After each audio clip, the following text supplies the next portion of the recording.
В момента виждате кожата ми без филтър. Време да дойдете малко по-близо. Формям с самата четка. Минаваме по този начин. Като вече приличаме на диво животно, взимаме мократа кърпичка върху нокътя си и просто правим формата, която искаме. В принцип, кремообразният бронзър трябва да ви дойде малко под скулата. Искам да си слагам ето тук и тук, където ще ми бъде очната линия. Прекалих. Отново си взимам бюти блендера и просто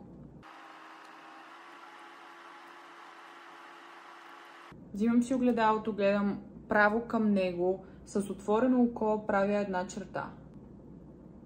Очната ни линия е готова.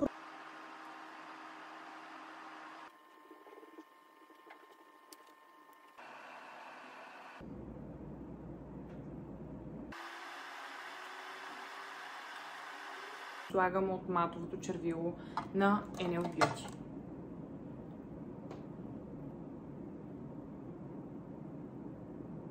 Може да го видите отблизо.